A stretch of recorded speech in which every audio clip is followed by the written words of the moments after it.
need a new chair for my desk because I have one of those you can raise it and it's at the lowest it can go, but this chair kind of sinks.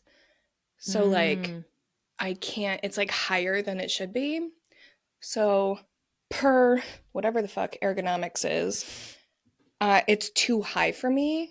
And I can't do anything about that. You know what I mean? Like I can't make it go lower. Yeah. Anyway.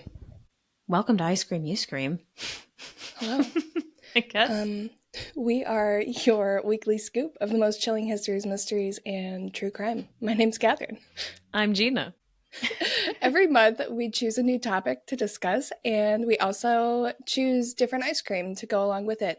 This month, we're very excited. I'm very excited about this topic this month, which is cemeteries. And the flavor of ice cream we're doing is Dirt Cup, which... Please excuse me while I explain my situation. Kathryn's not feeling so great today, so super extra ice cream was not in the cards for me, so I will be eating oatmeal. So my interpretation of a cemetery dirt cup is oatmeal with a couple of chocolate chips and trail mix.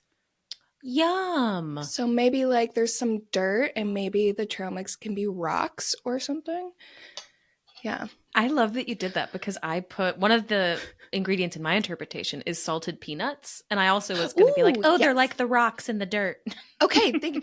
I will say this is literally just how I eat oatmeal because I don't really like oatmeal, but like I like it like this. I like to have some kind of texture in it. Also, pro tip for those who like churros, the cinnamon oatmeal with chocolate chips in it is like a churro oatmeal. So highly recommend churros and oatmeal. Mm-hmm. So that's what this is plus trail mix.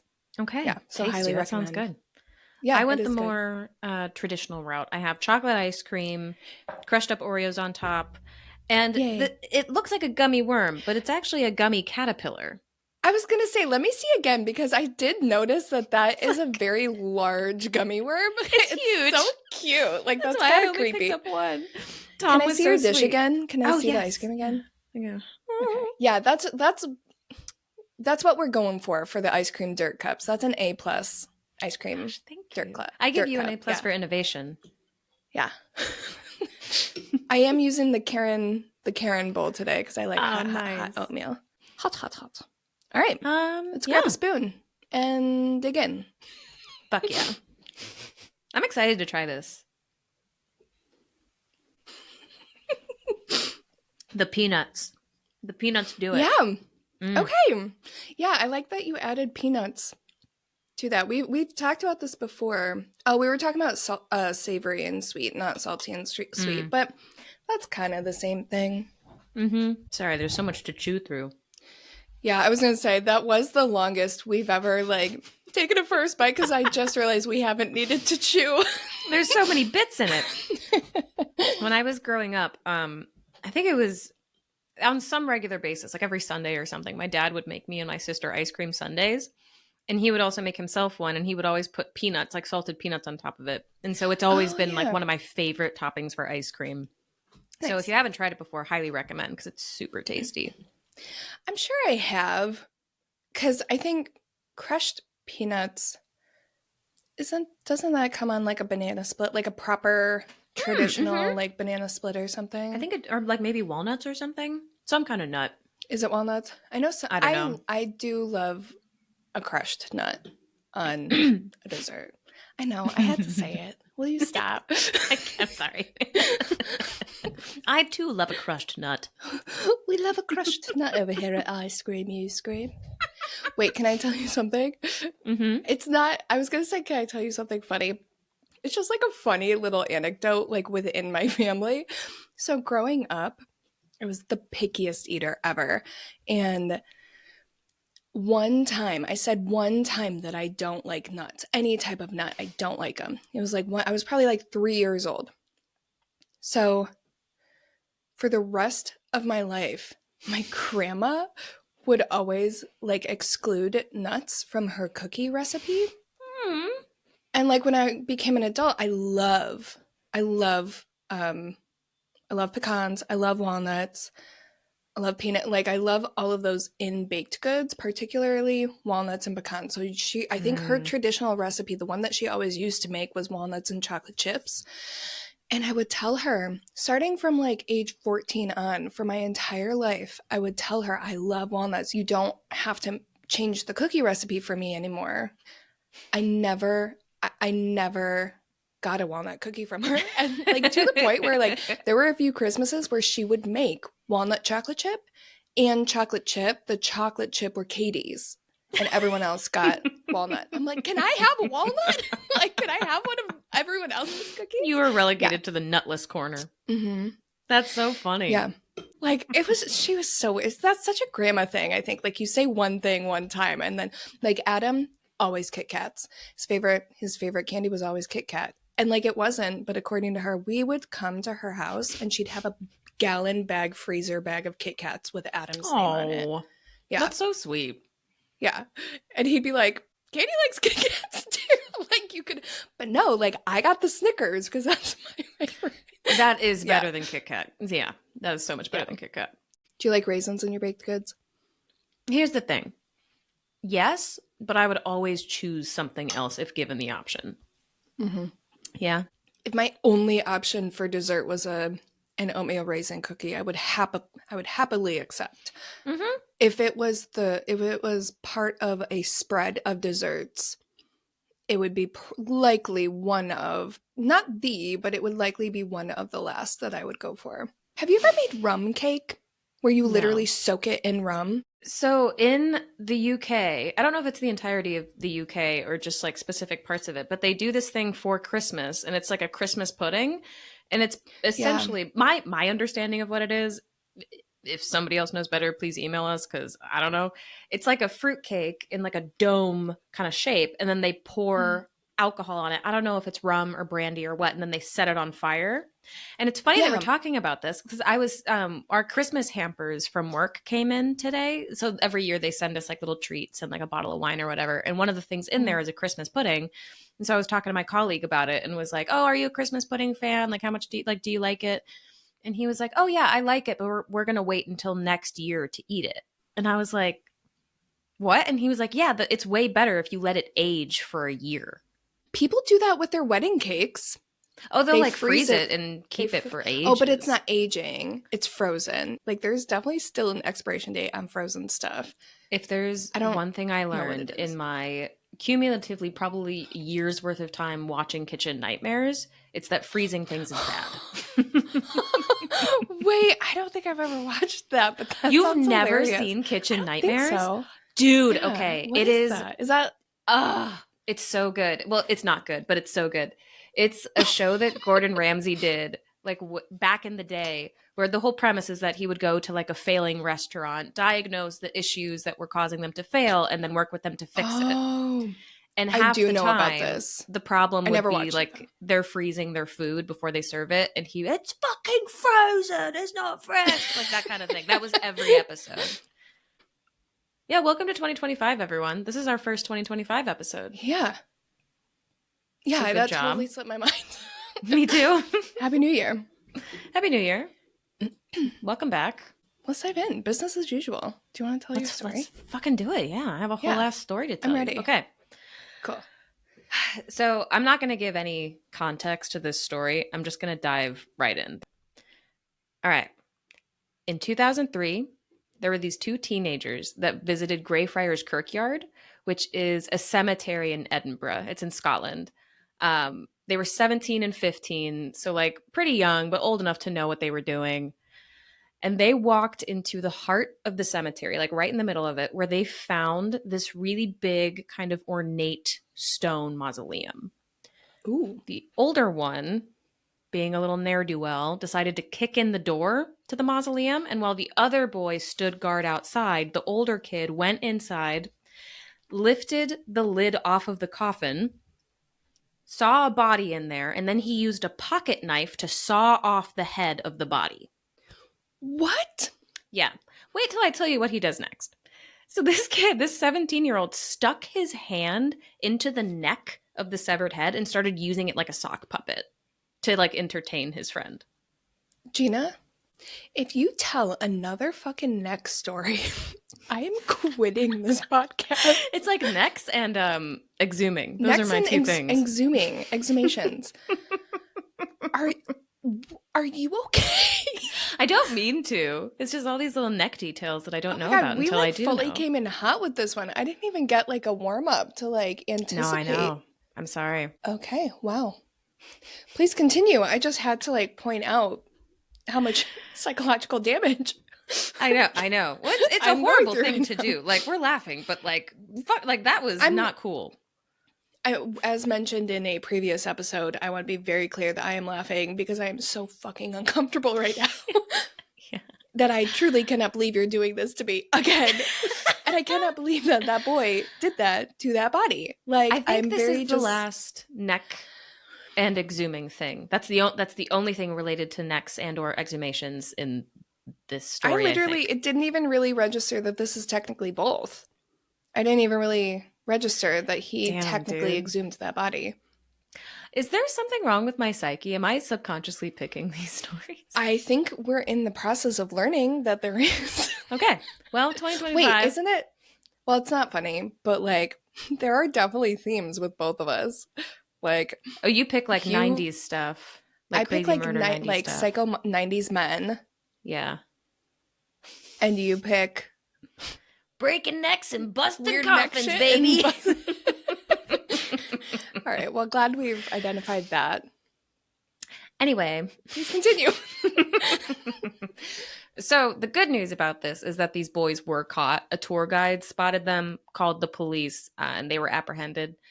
They wound up receiving probation for their crime. But what's interesting about this is that they became the first people in over a century in Scotland to be charged with violation of sepulchre, which is basically disturbing a dead person. Ironically, as part of their sentence, they did have to help clean up graveyards, which I think is appropriate.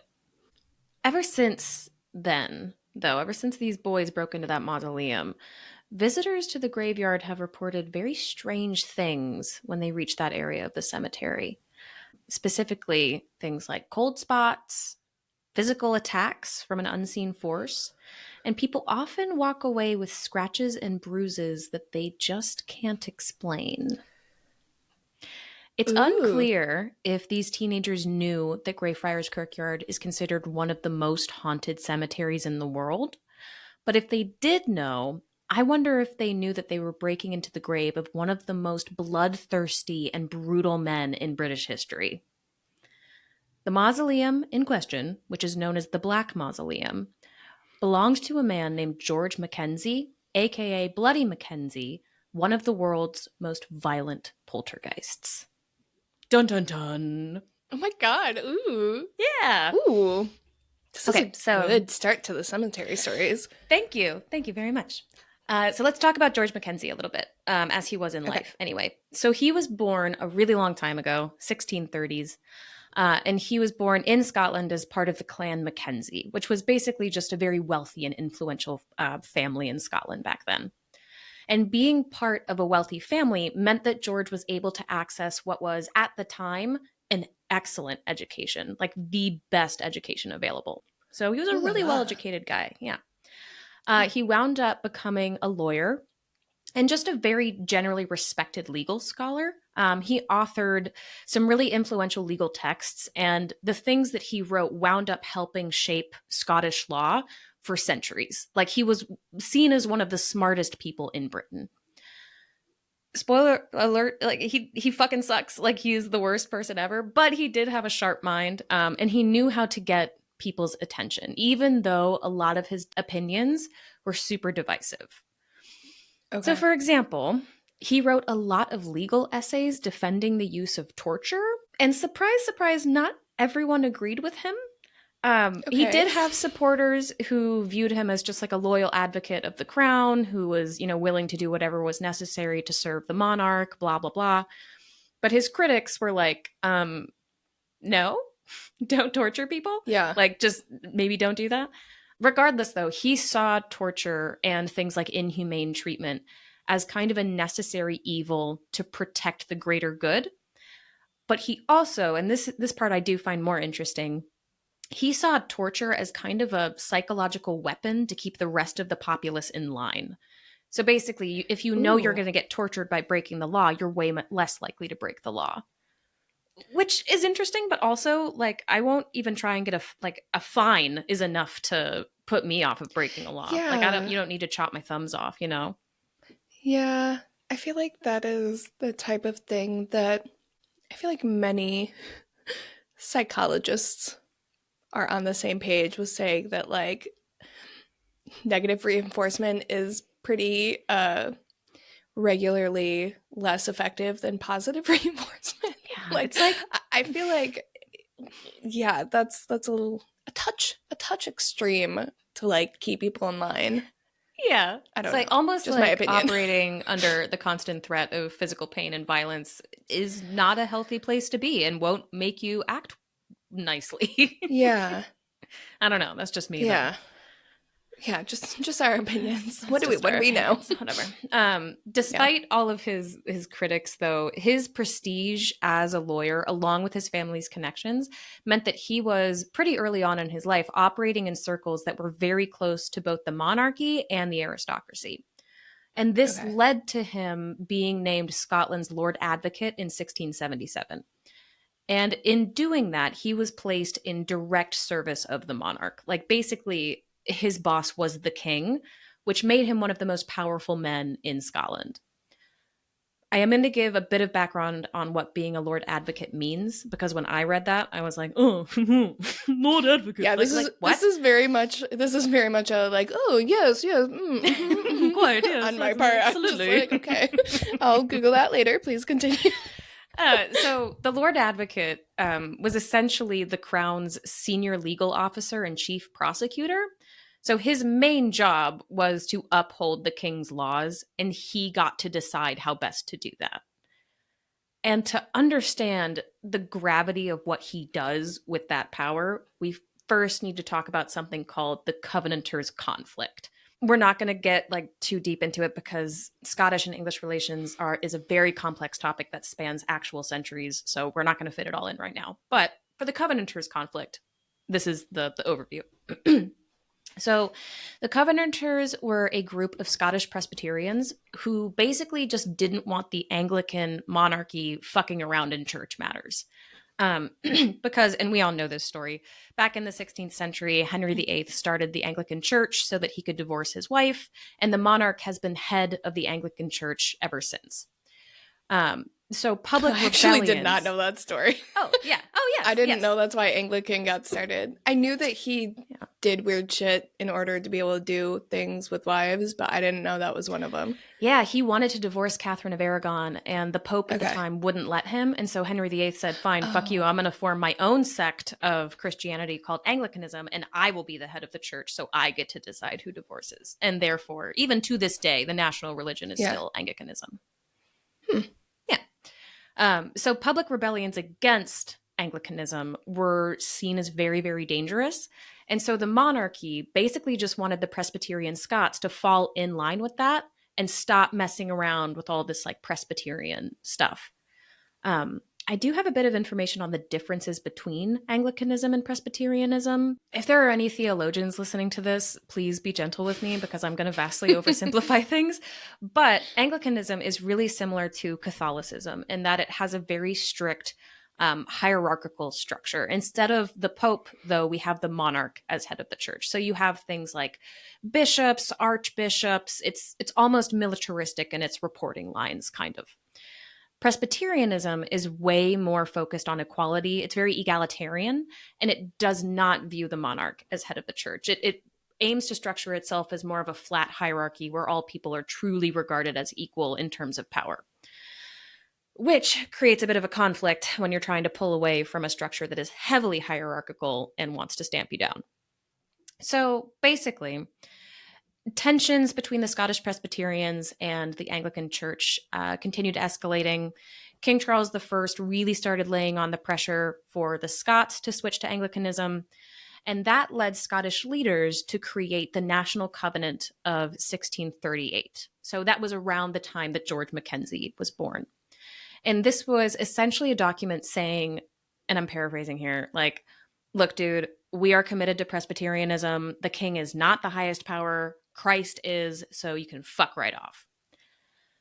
The monarchy was not happy about this, obviously. They viewed it as like dangerously rebellious, if not outright heretical.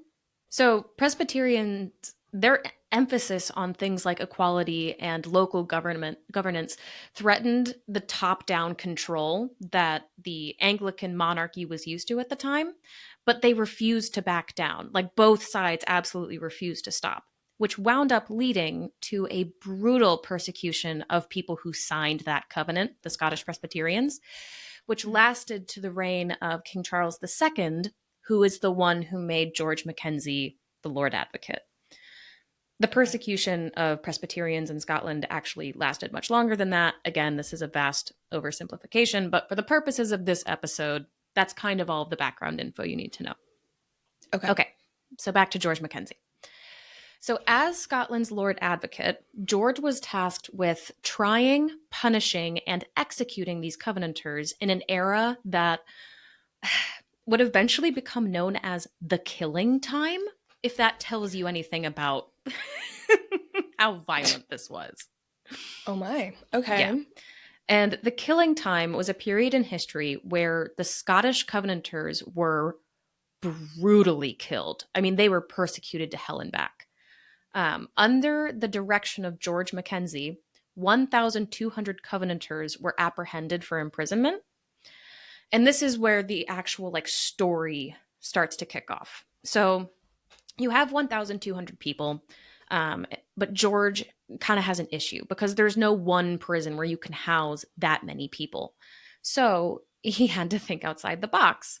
And his solution was to take care of the majority through either executing them or deporting them. He did wind up releasing a few who swore loyalty to the crown, but around 400 of them wound up in the Covenanters' prison, which was a makeshift open-air prison that took up part of Greyfriars Kirkyard, the cemetery we were talking about at the beginning. So was it a cemetery at the time, or like yes. that land? Yeah, so it's been a cemetery for centuries. It totally ups the creep factor, right? Yeah. Yeah. Mm-hmm. Yeah, it's a very historic, and even before it officially became a cemetery, it was the site of like mass graves and things like that, like plague victims, that kind of thing. Oh, okay. Yeah. So I want to talk about the fact that this was an open air prison for a little bit because that's fucked. Okay. Mm-hmm. It was entirely outside with little to no protection from the elements or exposure whatsoever.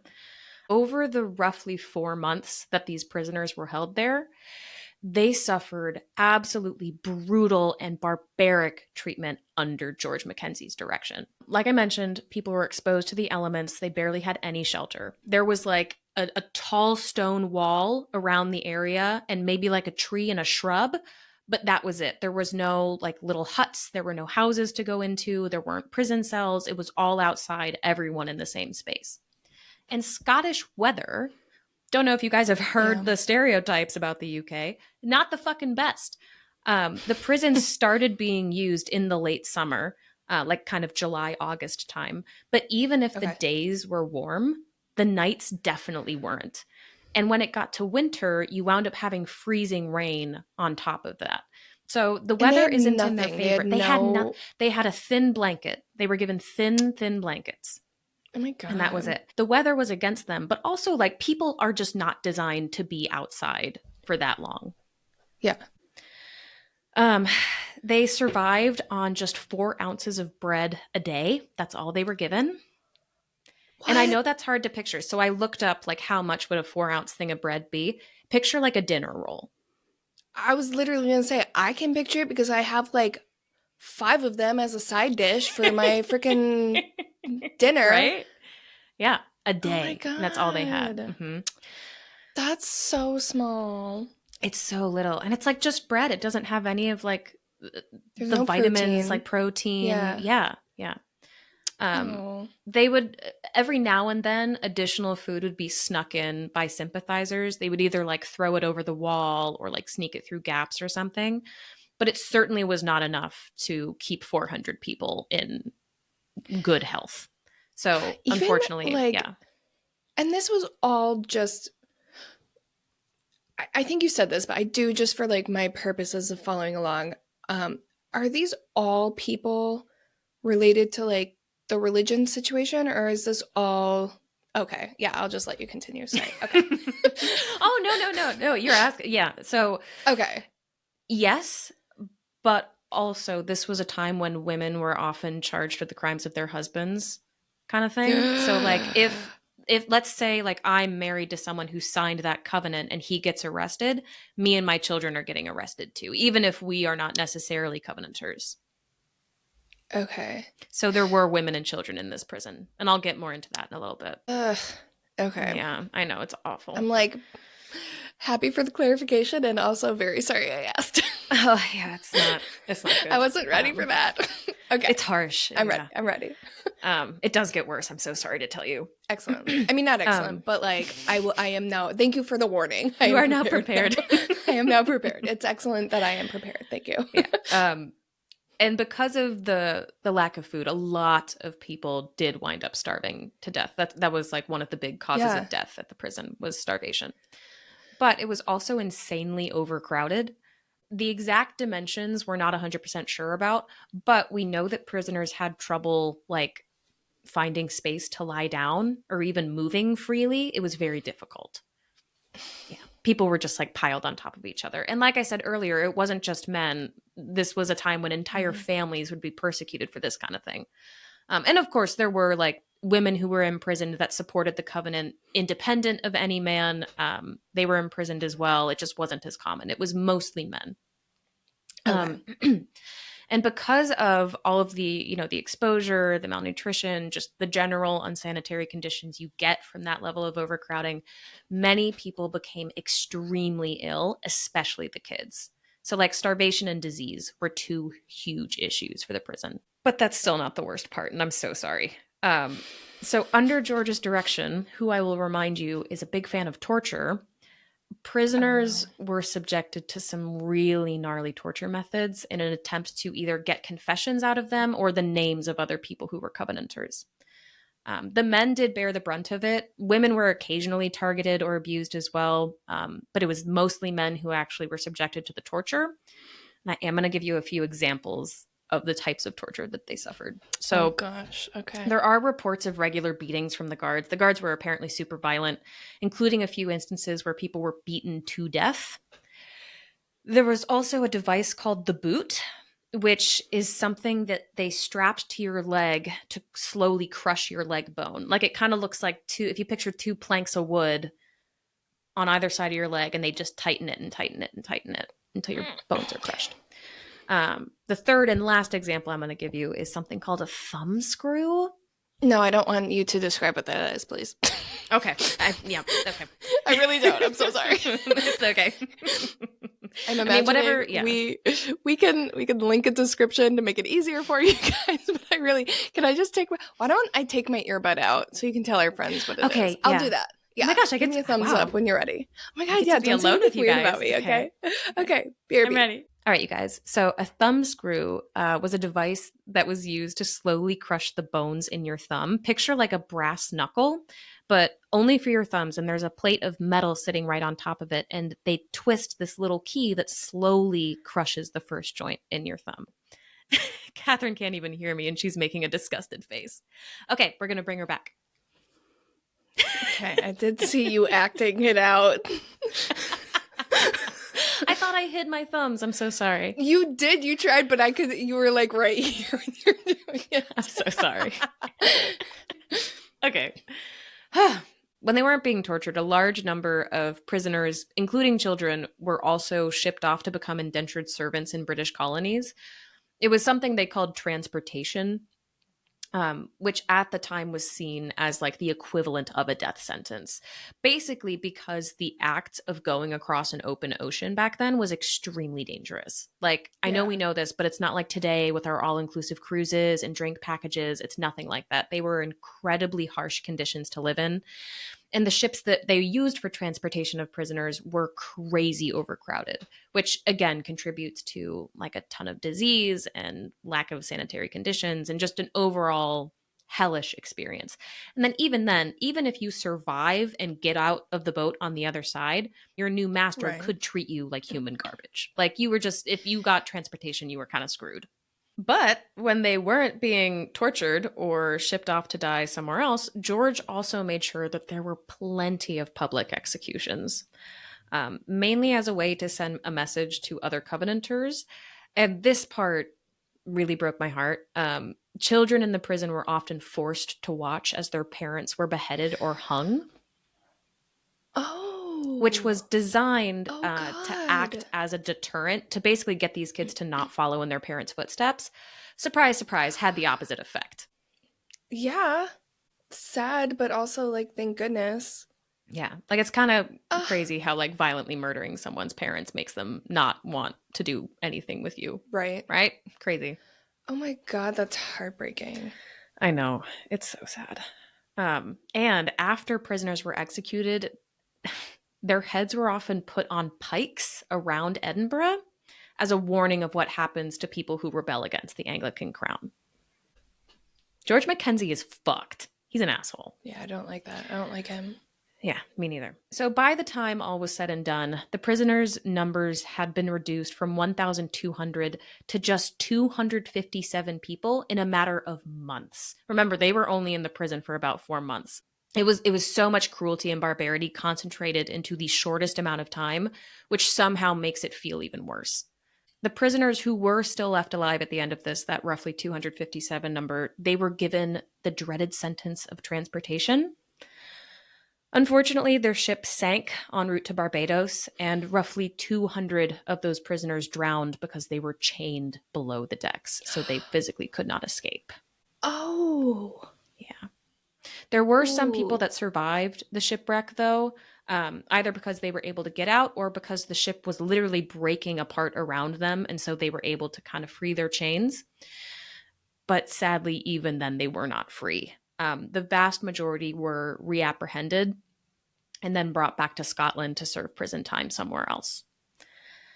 So yeah, the Covenanters' prison stopped being actively used around 1679, 1680. But what happened there followed George for the rest of his life, earning him the title Bloody Mackenzie. He was given that title while he was still alive.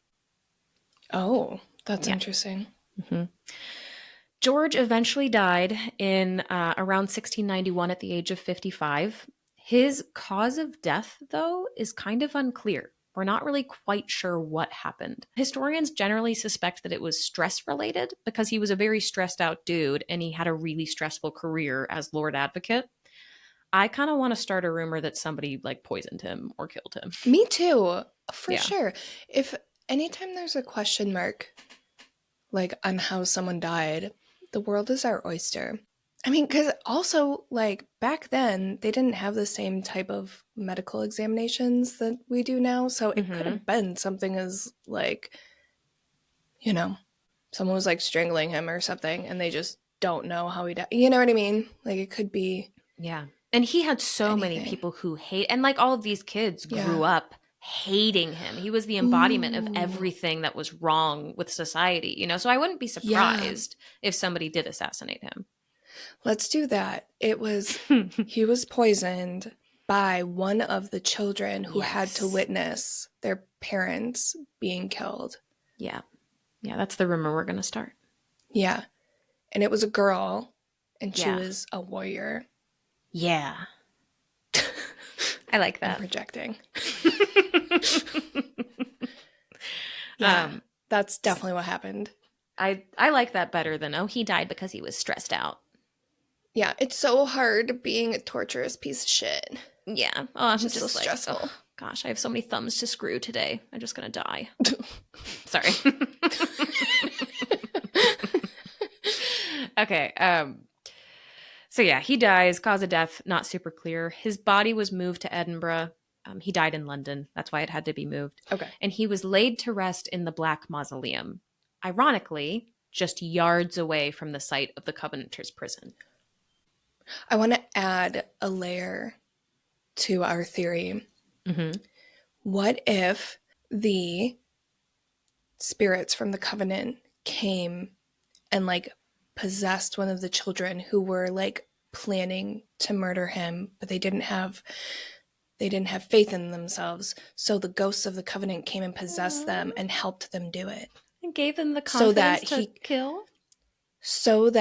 he could be laid to rest near them, so they could like finish him off in the Yes. afterlife. Yes. Okay. I dig Yeah. that. I fucking like that. Yeah. Okay, good.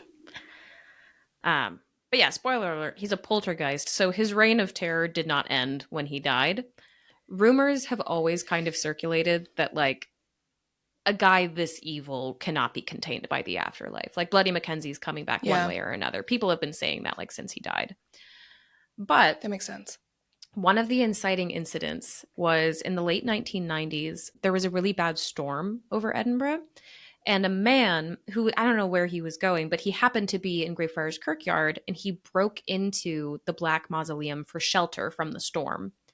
And while he was in there, he wound up falling through the floor, and he landed in Ooh. a massive pit of skeletons.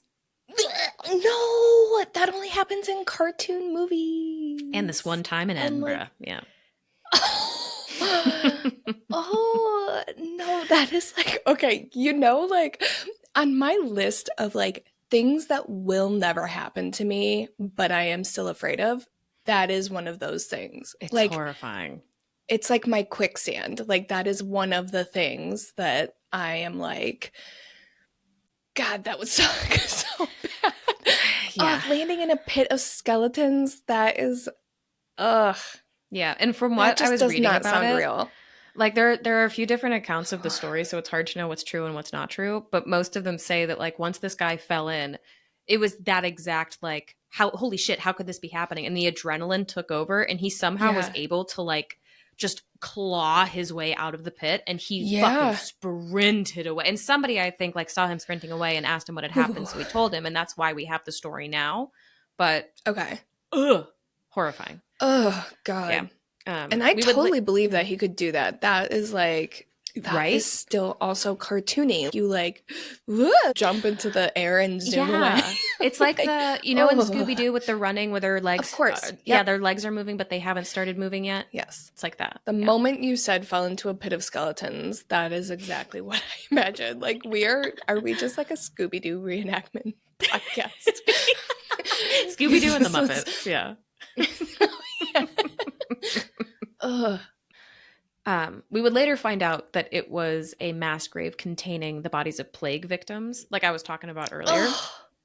But that, yeah, it does so nothing sad. to lessen the creepy factor. Like it's still horrifying. I know that. Yeah. That makes it worse because it's like now it's sad too. I know. Like, yeah. Ever since then, there have been whispers and rumors that that incident is what caused Bloody Mackenzie to, quote, wake up. But ooh. stories of George's spirit haunting that cemetery had started to appear like before that thing happened with falling through the floor. In one story, a kid ran away from his school because his school was like right next to the cemetery. And to hide from his teachers, I know, it's so British. And to hide from his teachers, he broke into the Black Mausoleum. And we don't know what happened while he was in there. But reportedly, when they found him, he was in a state of absolute hysteria. Apparently, he never truly recovered from this, and he never spoke of what he had seen. Ooh. Yeah. Yeah. That's creepy because that's... How old did you say he was? Or did Not you? sure. He was just a school kid, so like under 12 probably. Okay, so he wasn't like in high school. No. That's one of those like, it could literally just be he realized, oh, there's a dead body in here, and now like that is traumatizing in and of itself. But the fact that he like wouldn't talk about it, I feel like that eventually is a thing that a child would get over. Yeah. Or, you know, like be able to articulate or whatever. Mm-hmm. It could be just that. And that's one of those stories where it's like, not. It's more of, it's a story people tell each other. It's not a story you can read about in the newspaper. So as with everything, take it with a grain of salt. I choose to believe it because it's more interesting that way. Naturally. But yeah, it's not just spooky. Like a few people here and there reporting like paranormal encounters near that grave. They number in the hundreds, if not thousands. Like a conservative estimate is 400 Ooh, reports. that's interesting. Mm-hmm. That's a So lot of people. I'm gonna explain a few of the things that people have reported, like seeing and feeling and hearing. So you got the normal stuff, like a cold spot, also feelings of suffocation or being like feeling like they can't breathe, but also like I mentioned at the start, actual physical attacks, like being pushed or choked, having your hair pulled, or this one creeps me out the most, having your legs grabbed. Ooh. Mm-hmm. Ooh. Yep. And it's not just they would feel these things and then be fine. People will go home with like scratches, bruises, choke marks around their neck, even burns that they cannot explain. And often these things will be underneath their clothes. So you'll have like a scratch on your arm, but nothing disturbed like the clothing you were wearing. Nothing broke through that. Yeah, that is like demonic. Like, that's very rare for just a standard ghost Yeah. to like physically harm you in a way And that sticks. And one thing that I find extra creepy about Bloody Mackenzie is that when he picks on people, like if you're in a group of people, he'll pick one, Ooh, that's mean. right? Like it's so Is it creepy. the one is it like the one that he is like um profiling to be oh A they look covenanter? like You yeah. look like a Presbyterian. That's what maybe. I don't know, maybe. Do we have a like list of people he's targeted? Can we like go through and judge them and see I did actually how try to find if Presbyterian do there they was like seem? like a record or something, but I couldn't Yeah. find anything. I mean, there's accounts you can Okay. find online, but not like a centralized I was gonna list. say that would be very rare. Like, I would how love often that do you though. find? Yeah, that would be so. Oh my god, wait, that would be so cool if there was That would be like cool. for each haunting, you have like a record of the people who've. There's like a database of Yeah. people. Like, oh, you can like. Should we invent this? We could call it Spookypedia. Stop! Wait, we have to Yes. edit this out because I really want to invent this. We gotta take Okay, this over to sweet. Shark Tank. Hello, sharks, if that's your real Hey, fucking name. sharks. Oh, you're looking for a real name? We got a database full of Spooky them. motherfucking pedia, bitch. And that's our whole pitch. Wait, that's our pitch. And we just drop our mics and start. And then there's people in ghost costumes that But come it's dance. like the Scooby Doo. It's the Scooby Doo theme playing. Yes. Oh my god. All right, we're heading to Anyway. Hollywood. Okay. Oh yeah, so Bloody Mackenzie tends to pick one person to the point where tour guides will say, if the person next to you collapses, don't worry because you're fine. Like fully every man for himself Seriously, yeah. situation. Oh And my god. I want to visit this place and also never want to go there because I would be both flattered and so offended if I was chosen. it's apparently, I've read that it's, because I haven't been there, I've read that it's one of those places where you go there and you can feel it. Yeah, I imagine so. Like, That it's just just very has oppressive. that has so much awful history in it. I'm wondering, I have another rumor to start slash conspiracy to theorize. What if Bloody Mackenzie isn't actually a man? What if like he was just some dude, a demon possessed him, and now it's like the demon of Bloody I Mackenzie believe that is it. trapped. He's trapped by the spirits of the people that possessed the one chick who killed him, and now they are keeping him there, and he's mad about it, so he's lashing out. Yeah. And it's a church graveyard. So maybe he can't get out. He's like Like, burning. yeah. Oh my god, we solved the mystery of Bloody Mackenzie. Call everybody. Oh my god, call the king! Or whatever, I don't know what's going Charles on on over the there right phone. now. I don't fucking know. Chucky! This would actually make so much sense because so like his death was a mystery, right? Hmm. What if it was the demon leaving his body that killed him? And then the demon went to the graveyard? Yeah, To like, because the other spirits that were with Like, story still stands. Yeah. Like, she goes to kill him, discovers what's happening to free him of this demon. She does some magical spell. Now she's a witch in this story, I just discovered. Frees him of the demon. Body can't handle it. He dies. Demon gets dragged into the grave by these And other... is now surviving by eating the energy that the Covenanters gave off while they were imprisoned there. Because remember, the mausoleum is only yards away from where they were imprisoned. This is an intense situation. We did it. We solved the mystery of Mackenzie after all these years. All it took was 2 hot bitches and a couple of microphones. Cheers. And that's the story. Bye. Just kidding. Keep it Bye. cool, keep it creepy. Okay. I'm ready for more. Another thing about the way that Bloody Mackenzie attacks people is that his attacks tend to follow a pattern. There will be short periods of time with a lot of activity, like a lot of reported incidents and attacks and things like that. And then there will be a period of silence, followed by an extreme outburst of violence. So one example... Do you know... Sorry to interrupt, but just real quick, do you know what the time frames are? Is this like all in one day or like weeks and months or no? It doesn't say. Just that it'll be a lot and then nothing and then a big thing. So one example of this, and we'll talk more about this guy later. There's a guy who started a ghost tour company, and they do ghost tours like in Greyfriars Kirkyard, and he started that company specifically to research the lore behind Bloody Mackenzie. He's written 2 books about him, like he knows all about him. And when his first book on Bloody Mackenzie was published, it was during that period of silence. And then within like a day, his house caught on fire and burned to the ground, and he lived right next to the cemetery. Oh. So like when he's done interviews about this, and he just says like, I just think Bloody Mackenzie didn't like the book. He just wasn't a fan.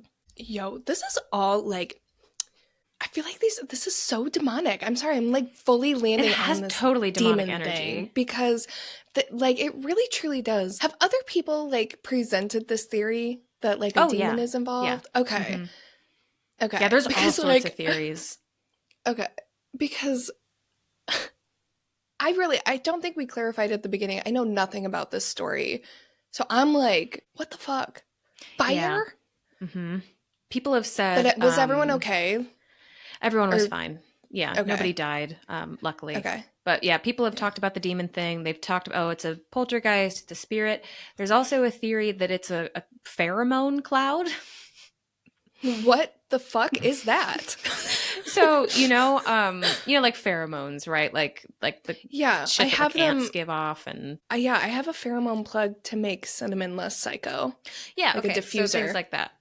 There's a theory that because, and I'm going to oversimplify this because I can't remember the exact details. Basically, so much pain and negative emotion went into that space in Greyfriars Kirkyard because 1, cemetery, 2, old site of a prison, 3, bunch of hauntings and people being nervous and anxious. People give off pheromones when they're feeling that way. And so they think that those pheromones have clustered on that site, which makes people more prone to feel like they're getting attacked or like they're seeing something that they're not. Nobody really that I read actually believes that theory. It's seen as very out there and can't really explain what's actually going on, but it is a theory that exists. What the fuck is that? What is a pheromone? I understand.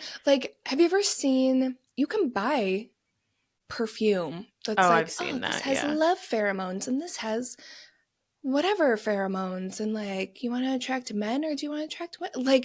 And I'm just is this fake? What is this? What is a pheromone? And I understand when that we give them off in situations. How do you bottle it? Where does it come from? Is it a gland situation? I'm realizing I have no idea what a pheromone is.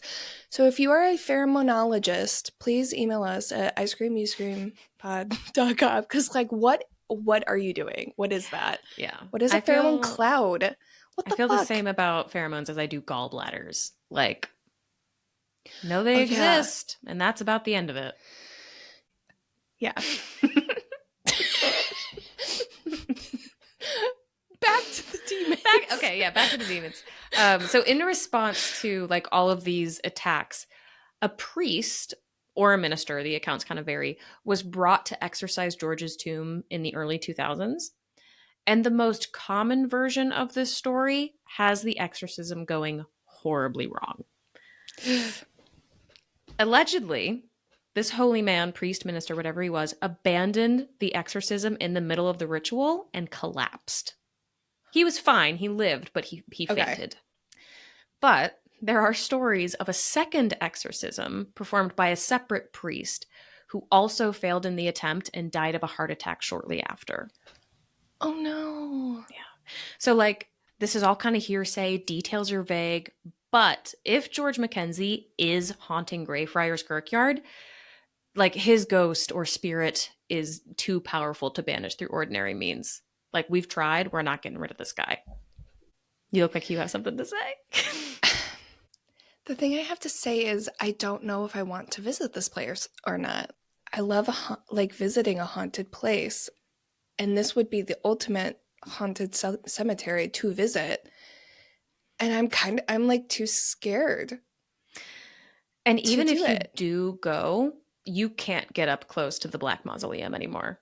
They've I was gonna wait and see if you said to that. protect people. Yeah, I was wondering because it's been broken into multiple times, which automatically you're gonna, once there's a repeat of stuff like that, I feel like people take action. But the fact that actual real tangible things have happened to the people that have, like, that's an extra. Yeah. Are people just affected if they get close to the mausoleum, or is it everywhere in the cemetery? Okay. So it's most concentrated about the mausoleum, but over time, reportedly, George Mackenzie's spirit has grown more powerful and he no longer just haunts the cemetery. He can also be found in buildings where he spent a lot of time in his life and in other areas of the cemetery as well. But it's also worth noting that Greyfriars, like, he is not the only ghost that haunts Greyfriars. It's a very, very haunted cemetery. So some people might be reporting something as him when really it's a different spirit or something like that. Okay. Yeah. Which is so interesting because I feel like we've talked about this before, but traditionally, the standard cemetery is usually not very haunted. But, like, it makes sense why this one would be, because the reason cemeteries aren't usually that haunted is because there's just bodies there. Like, these people's spirits were never there, which I'm going to elaborate that in my episode, so I'm not going to say any more than that. But, like, it makes sense why this would be so haunted, because there was so much negative energy before it became, like, just a cemetery. Yeah, and the area that used to be the Covenanters' prison, that also has a lot of reports of paranormal activity around there as well. Again, because people's spirits were there and were brutally tortured and then killed there. So like there's all sorts of haunted shit that goes on. Even if, like, their full energy wasn't there, like, or their full spirit isn't there, like, the energy of the things that happened to them when they were there would still, energy sticks. That, like, dives into the question of, like, what is a haunting? Like, you can walk into a room where someone just had a fight and feel, like, the negative energy. Couple that with a cemetery, with a torturous prison, with, like, all this misery and mayhem, and, like, that's going to be overwhelming, whether there are actual ghosts there or not, Yeah. And a lot of people do visit Greyfriars Kirkyard for like paranormal investigators visit, and also just normal tourists. Like, I think it gets around 2 million visitors a year. So it's a very heavily trafficked cemetery. Like 2 million a year is a lot for a cemetery. Well, and also, so another question I have is, like, are people still getting buried there, or is this like an old cemetery that's not, like, are there people visiting their grandma in this cemetery? Yes, people are still buried in Greyfriars Kirkyard. Because if it was strictly just an old ass cemetery that, people only go to on tours or investigations or whatever, that's one thing. But now so that's more energy that's added there, because now you have all the energy of, like, the new people being buried that are like, what the fuck? It's like a hot spot. Yeah. Yeah. Yeah. So like things like ghost tours and paranormal tours are super common through there. Like, it's one of the big spots that they always hit. And I want to, going back to that guy I mentioned earlier, the one whose house was set on fire, and the guy who wrote 2 books, his name is Jan-Andrew Henderson. And the two books in question, I'll link to them in the show notes. They're called Father Figure and The Ghost That Haunted Itself. And I wanted to end this story by reading you a quote from him about Bloody Mackenzie, because I think it really like sums up kind of what I want to get across. So this is from him. I don't know what the Mackenzie poltergeist really is. I don't know if it's a supernatural entity, a pheromone cloud, a demon, or a set of psychosomatic and hysterical reactions. All have been suggested. But it has become the best documented supernatural case of all time and probably the most conclusive. Let me put it this way. If the Mackenzie poltergeist isn't a genuine supernatural entity, then I don't think there's any such thing. Not anywhere in the world. Okay, I decided I do want to go there. Bloody Mackenzie. I know, I want to go there with you. That's nuts. Yeah, that's quite a claim to say. If this isn't a ghost, I don't know what is, essentially. Yeah, and he's like, this is his life. Like, he's written books on this. Like, he knows his shit, you know? Damn. Interesting. That's very interesting. So, story of Bloody Mackenzie. Asshole that and is poltergeist. Spooky. Mm-hmm. Yeah, I didn't know anything about that. I knew that I know that Scotland is known to be like they have a lot of like ancient hauntings. Yes, Edinburgh is I knew that. So haunted. Yeah. I know that's one that pops up when I do my like most haunted cities in the world searches to plan out our next vacations. That is one that always is top 5, maybe even 3. Yeah. I think it comes up very often. So I knew that, but I never knew why. Like, I don't know the stories of Scotland specifically. I think the next time you come over and visit us in England, I think we should do a detour to Scotland at some point and do that is definitely ghost stuff. Cool. I looked it up and it would take us 8 hours to drive to Edinburgh from where I live. Okay, yeah, that's too far because that's a full day of just driving when we could just have a 20-minute plane ride. Yeah, so plane ride it is when it happens. Cool. And you guys are welcome to come too. Oh yeah, I forgot we're still recording. Yes, you are invited to I don't know how to pronounce the cemetery name. I'm sorry, but you are invited to close to Greyfriars. Greyfriars? Yeah, like a gray friar. Greyfriar. Okay. Mm-hmm. That's what I thought it was, but I wasn't sure if that was like if you were saying something else and I was just like putting words I knew onto what you were saying. Do you know what I mean? Actually, I have a fun fact about the name Greyfriars and where it comes from. Yeah. Tell me. Okay. What do you fucking call a place where monks live? A monastery? Monastery. It was the home of a monastery, and the monks or the friars there all wore gray robes. So Grey Friars. Oh. That's where it comes from. This was fascinating. I'm so happy you told this story because I didn't know about it, and now I do. Sorry, I'm like thinking you know what I mean? I'm I get it. Going a lot happens in that story. Now. And we covered like decades of British history in the span of like an hour. So I get it. Yeah, I need to go. I almost said decompose. I need to go decompress. I'll just exhume you. Yeah. Good. I'm going to go protect my neck from Gina. But yeah, thank you for joining us. Until next time, keep it cool. Keep it creepy.